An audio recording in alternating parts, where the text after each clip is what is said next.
कुछ लोग कहते हैं नाइन्थ फेल, नहीं, हम नाइन्थ पास हैं। I was good in studies. Janata fail करती है और जनता पास करती है। जनता ने आपको पूरी तरह फेल कर दिया है तेजस्वी जी। गांधी मैदान में करवाइए, जनता के सामने कराइए, हिंदी या अंग्रेजी किसी में भी करवा दीजिए। अगर वो मेरा चैलेंज ले पाए तो ठीक। डिबेट कहां करना चाहते हैं तेजस्वी जी? आए ना डिबेट कर लें। अनपढ़ जिसको कहते हैं, उस अनपढ़ ने तो 5 लाख नौकरी दिया। अरे अपराधी तो आपके पार्टी में भरे पड़े हैं, अपराधियों की ही पार्टी बन के रह गई है। 4 नेताओं को भेजकर आक्रोश मार्च निकाल रहे हैं, उससे पहले तो आपको जो है अफसोस मार्च निकालना चाहिए। स्मार्ट मीटर लगाया गया है, पब्लिकों को लूटा जा रहा है, आम लोगों का खून चूसा जा रहा है। जब वो सरकार में थे तो रोक कहे नहीं दिए थे। किसी की हिम्मत है विधानसभा में कोई बोल पाता है? चिराग पासवान को लेकर भी सवाल खड़ा हो रहा है कि उनके 3 एमपी उनसे कट के कहीं और जा रहे हैं। हमारे सांसद अब क्षेत्र में काम कर रहे हैं भाई। खुलेआम अपराधी बेलगाम घूमते थे, सत्ता के संरक्षण में अपराध किया जाता था, लूट और हत्या की संख्या कोई गिननी नहीं जा रही थी, चूंकि एफआईआर ही नहीं होता था। प्रशांत किशोर बोल रहे हैं कि जिन पार्टियों के साथ हमने काम किया आप सभी भ्रष्ट हैं, सिर्फ हम राजा हरिश्चंद्र हैं। नमस्कार, मैं युवराज, आप देख रहे हैं डेमोक्रेटिक लाइव। देखिए, तेजस्वी यादव को लेकर चर्चाएं तेज हो गई है, नौवीं फेल को लेकर के चर्चाएं तेज हो गई है और वो कहते नजर आ रहे हैं तेजस्वी यादव कि हम चुनौती देते हैं, गांधी मैदान में डिबेट करवा लें या किसी भी मैदान में डिबेट करवा लें, हिंदी में, अंग्रेजी में या किसी और भाषा में वो करवाना चाहते हैं तो हम करने के लिए तैयार हैं। अगर हम नौवीं फेल हैं तो हमसे एक बार बात कर लें। वो इसी पे बात करने के लिए हमारे साथ हैं लोक जनशक्ति पार्टी रामविलास के मुख्य प्रवक्ता। सर, सबसे पहले आपको हमारे चैनल में स्वागत। सर, कहा जा रहा है कि नौवीं फेल है तेजस्वी यादव, कुछ नहीं कर सकते हैं, नौवीं फेल कैसे मुख्यमंत्री बनेगा बिहार का? मैं ये नहीं कहूंगा कि 9वीं फेल हैं या 10वीं पास हैं। मैं इतना जरूर जानता हूं कि तेजस्वी यादव जी अब राजनीति में फेल हो गए हैं। इसलिए फेल हो गए हैं कि 2020 में जो उन्हें अपार सफलता का एहसास हो रहा है वह लोक जनशक्ति पार्टी रामविलास की देन थी। अगर रामविलास पासवान अलग नहीं लड़ी होती तो जो 71-72 का जो फार्मूला देख पाए हैं और उसके लिए अपने ही से पीठ थपथपा रहे हैं, आत्ममुग्धता का शिकार हो गए तेजस्वी जी, मैं समझता हूं कि वो स्थिति नहीं बनती। आने वाले दिनों में जो 2025 है उसमें सब कुछ साफ हो जाएगा कि तेजस्वी जी फेल या पास। 9वीं और 10वीं से कोई मतलब नहीं है। और डिबेट कहां करना चाहते हैं तेजस्वी जी? आए ना डिबेट कर लें। किस भाषा के भाषाविद हैं? बोल रहे हैं अंग्रेजी में करना चाहते हैं तो अंग्रेजी में कर लीजिए, हिंदी में करना चाहते हैं। अरे भाई, राजनीति में इन बातों का कोई मोल नहीं है। जनता फेल करती है और जनता पास करती है। जनता ने आपको पूरी तरह फेल कर दिया है तेजस्वी जी। इसलिए फेल कर दिया है कि लोजपा रामविलास शायद अलग नहीं लड़ी होती तो जो 71 का फार्मूला आप दिखाते चलते हैं वो नहीं मिलता, अपना भी सीट हार जाते। इस बार 2025 में आपको समझ में सब कुछ आ जाएगा कि आप 9वीं फेल हैं या 10वीं पास हैं। ये फेल और पास कहां से? राजनीति में जनता मालिक है, जनता जनार्दन है। इतना इठलाइए नहीं, ये जनता है, सब जानती है। आने वाले दिनों में जनता आपको आपकी जगह पे पहुंचाने वाली है। कह रहे हैं जब से हम सत्ता से बाहर हुए हैं बिहार में अपराध हो गया है, जंगल राज आ गया है, कहीं बलात्कार हो रहा है, कहीं लूट हो रहा है, मर्डर हो रहा है। इस पे क्या बोलना चाहेंगे? तेजस्वी जी को वो दिन याद है कि नहीं? राजद का जब शासन काल था, उनके पिताजी सत्ता में थे, खुलेआम अपराधी बेलगाम घूमते थे, सत्ता के संरक्षण में अपराध किया जाता था, लूट और हत्या की संख्या कोई गिननी नहीं जा रही थी, चूंकि एफआईआर ही नहीं होता था। अपहरण एक उद्योग का रूप ले लिया था। अपराधी जो है खुलेआम उनके बागीचे में बैठे हुए देखे जाते थे। कहां गए? अरे भाई, गिरती हुई विधि व्यवस्था, भ्रष्टाचार, किस पे आप बोलना चाहते हैं? अपराधी, अरे अपराधी तो आपके पार्टी में भरे पड़े हैं, अपराधियों की ही पार्टी बन के रह गई है। कहां हैं आप? और वो चार नेताओं को भेजकर आक्रोश मार्च निकाल रहे हैं, उससे पहले तो आपको जो है अफसोस मार्च निकालना चाहिए, पश्चाताप यात्रा निकालनी चाहिए और पूरे बिहार की जनता से माफी मांगनी चाहिए थी।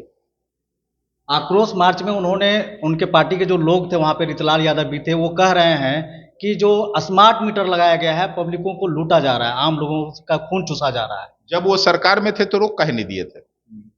बीच में सरकार में थे ना, उनके सरकार में भी स्मार्ट मीटर का प्रयोग हुआ है। कौन मना किए हुए था उनको रोकने से? अरे भाई, उनके उनके रीजन में 4.85 से 5.25 हुआ था रेट बिजली का। सबसे ज्यादा महंगा बिजली उनके रेट समय काल में जो है कार्यकाल में बेचा गया है। उस समय सरकार में होके चुप रहते हैं। बिहार का कितना भला करना चाहते हैं तेजस्वी जी, ये किसी से छिपा हुआ नहीं है। अपराध भ्रष्टाचार पर बोलने का उनको कोई नैतिक अधिकार नहीं है। कल आक्रोश मार्च में भी साफ साफ स्पष्ट हो गया। अरे भाई, 4-5 जो है उनके नेता सामने आए। क्या राजद में 4-5 ही नेता हैं? नेताओं की फौज दिखाते हैं, फोटो में पोस्टर में नेताओं की फौज दिखाते हैं। कल कहां थे वो नेता? किस बिल में समा गए थे भाई? इसका मतलब है कि राजद एकजुट नहीं है, विभिन्न मुद्दों पे अलग अलग राय है। कल 5-6 नेता ही आक्रोश मार्च में क्यों दिखे? कार्यकर्ता नहीं थे? बिहार की जनता का समर्थन था क्या?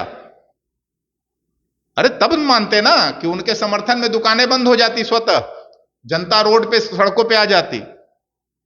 क्या ऐसा दिखा कि इतना ओवरफ्लो में चल रहे हैं तेजस्वी जी? कल वो एक बयान जारी कर रहे थे अपने कार से, बिहार की जनता को शायद मुंह चिढ़ा रहे थे कि लोकसभा चुनाव के दौरान कुछ घटनाएं घटी थी, जाले विधानसभा हम उन पीड़ितों से मिलने जा रहे हैं। अरे भाई, 3 महीना बाद आपने सूद लेने का अभी याद आई है? पहले उस समय क्यों नहीं आपने सूद लिया? ये हालत है राजद के कार्यकर्ताओं का कि उनके नेता और उनके आका को 3 महीने बाद उनकी सूद लेने की याद आती, और वो तब जब बिहार विधानसभा चुनाव सामने है, अन्यथा वो भी नहीं आती। शीश महल से निकलने वाले लोग नहीं हैं। इन्हें तो ये बात बताना चाहिए कि बिहार में जितनी भी जहरीली शराब से मौत हुई, हत्या हुई, अगर ये हत्या की चर्चा करते हैं तो हत्याएं ही हुई, किन पीड़ितों से मिलकर उनके प्रति शोक संवेदना इन्होंने व्यक्त की, किनका इन्होंने कुशल क्षेम पूछा? अरे बिहार के नेता है ना भाई, जनता मालिक होती है, जनता के आप सेवक हैं, मालिक नहीं है तेजस्वी जी। ये बात स्पष्ट कर दूं। राजद घड़ियाली आंसू बहा रही है, इन आंसुओं का कोई मोल नहीं है, और बिहार की जनता सब जान चुकी है। अब बिहार में एक नई पार्टी भी आई है, जन सुराज। प्रशांत किशोर बोल रहे हैं कि जिन पार्टियों के साथ हमने काम किया, आप सभी भ्रष्ट हैं, सिर्फ हम राजा हरिश्चंद्र हैं, अब हमको वोट दीजिए, हम मुख्यमंत्री बनेंगे और बिहार में सरकार बनाएंगे। अरे भाई, तो और 15 मिनट में दारू चालू कर देंगे। हम तो जान ही रहे हैं मनसा क्या क्या है उनका। अरे भाई, अभी राजनीतिक पार्टी तो बना के आए पहले मैदान में, बिहार की जनता तय कर देगी। ये सब हम लोगों को कहने की जरूरत नहीं पड़ेगी कुछ भी। अभी जो एजेंडा पर वो काम कर रहे हैं, एजेंडा पर काम करें, पहले राजनीतिक दल के रूप में घोषणा तो करें, मैदान में तो आए। ये जनता है, सब जानती है। जनता जनार्दन होती है लोकतंत्र में, और जनता ही तय कर देगी।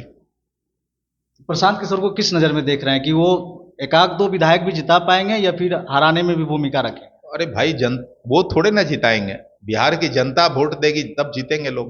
बिहार की जनता क्या सोचती है उनके प्रति, यह स्पष्ट हो जाएगा 2025 में। ये ज्यादा बोलने की जरूरत क्या है, और समय ज्यादा है कहां अब। अच्छा, आखिरी सवाल ये है कि अब चिराग पासवान को लेकर भी सवाल खड़ा हो रहा है कि उनके 3 MP उनसे कट के कहीं और जा रहे हैं, टूट रहे हैं। ये कहां से आपको खबर मिल गई? सोशल मीडिया पे चल रही है। तो सोशल मीडिया तो आप ही का है, आप ही लोगों के माध्यम से हमको खबर मिलती है। ऐसा तो कुछ है नहीं यहाँ तो ऑल इज वेल। तो ये जो अफवाहें चल रही, ये जो चिराग पासवान को लेकर अफवाहें चल रही, सांसद अब क्षेत्र में काम कर रहे हैं भाई। हमारे सांसद जनता के बीच में मौजूद है, उनका फेसबुक ट्विटर रोज खंगालिए, देखिए जनता के बीच जाके उनकी सेवा में लग चुके हैं। उन्हें फुर्सत इस बात के लिए नहीं है, और हम लोग पूरी तरह आश्वस्त हैं। कहा जा रहा है चिराग पासवान अब सुस्त पड़ गए। क्यों सुस्त पड़ गए? चिराग पासवान जी देश की सेवा में लग गए हैं, जनता के बीच है और लगातार है। जब भी कोई घटनाएं घटती हैं, जब भी कोई अच्छे अवसर आते हैं, लोगों के बीच मौजूद होते हैं। चिराग पासवान जी के लिए ऐसी टिप्पणियां करना मैं समझता हूं बेहद बेमानी है। क्या चिराग पासवान नाराज तो नहीं है केंद्र सरकार से, यानी कि मोदी जी से? नाराजगी का सवाल क्या है भाई, मंत्रिमंडल में शामिल हैं, मोदी मंत्रिमंडल के सबसे चहेते नेता हैं, नाराजगी क्यों? काम में लगे हुए हैं, शिद्दत से काम कर रहे हैं 24 घंटे। 2025 में कितने सीट पर आप लोग चुनाव लड़ेंगे? बहुत जल्दी तय होगा। उसके लिए संसदीय बोर्ड है, संसदीय बोर्ड की बैठक होने वाली है, उसमें तय होगा, आपको तुरंत सार्वजनिक किया जाएगा जैसे ही तय होगा। लेकिन इतना जान लीजिए कि गठबंधन में हम सम्मानजनक सीटों के साथ लड़ने जा रहे हैं। चलिए, सारी बातचीत आप सुने हैं कि चिराग पासवान की कोई पार्टी नहीं टूट रही है, कोई एमपी नहीं टूट रहे हैं, जैसा कि कह रहे हैं मुख्य प्रवक्ता। और नौमी फेल को लेकर जो चर्चाएं तेज थी, तेजस्वी यादव कह रहे हैं कि हम गांधी मैदान में बैठने के लिए तैयार हैं, या किसी भी मैदान में बैठा करके खुले मंच से चुनौती दे रहे हैं कि जो भी नेता हमसे डिबेट करना चाहता है, जिस भी भाषा में डिबेट करना चाहता है, हम तैयार हैं। बाकी प्रतिक्रिया आप कमेंट बॉक्स में दे सकते हैं। धन्यवाद।